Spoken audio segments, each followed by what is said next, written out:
Becoming a manager for the first time feels exciting, but let's be honest, it's also overwhelming. You're no longer just responsible for your work, now you're responsible for your team's success. So, how do you make sure you're effective in this new role? Let's discuss transitioning from individual contributor to manager. One of the biggest shifts is understanding that your job is no longer about doing everything yourself. It's about enabling others to do their best work. I once worked with a first time manager who was an exceptional performer as an individual contributor. But when she became a manager, she struggled to delegate. She felt she could do tasks faster and better herself. Sounds familiar? Over time, she learned that micromanaging not only slowed the team down but also demotivated them. When she started delegating and trusting her team, their performance skyrocketed, and so did her effectiveness as a leader. Lesson here? Focus on coaching and empowering, not controlling. Building relationships with your team. Another key to being an effective first time manager is to focus on building trust with your team. I remember a manager who, during her first week, scheduled one-on-one meeting with every team member. She asked them questions like, what motivates you? What challenges are you facing? And how can I support you better? This approach made her team feel heard and valued right from the start. If you want your team to give their best, start by showing them that you're genuinely invested in their growth and well-being. Communicating clearly and frequently.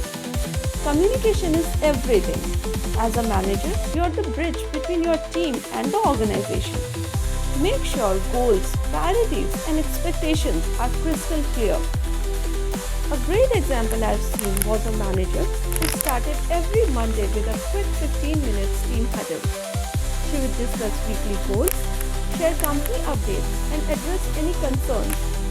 This simple routine kept everyone aligned and minimized confusion throughout the week. Remember, silence breeds misunderstandings, so stay visible and approachable. Open to feedback.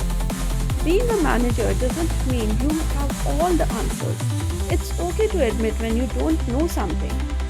One of my favorite examples is a first-time manager who regularly asked her team, "What's one thing I could do better?"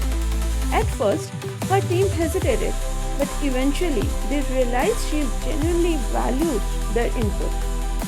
This openness not only made her more effective, but also set the tone for a culture of continuous improvement. Being a first-time manager is a learning curve. You don't have to be perfect. You just need to be open, intentional, and willing to grow. Focus on enabling your team, building relationships, communicating clearly, and embracing the feedback. And remember, every great manager started where you are now today. So take it one day at a time, and soon you'll find your rhythm. If this resonated with you or someone you know, share this video with them and follow People's Potentia for more such insights to help you grow as a leader.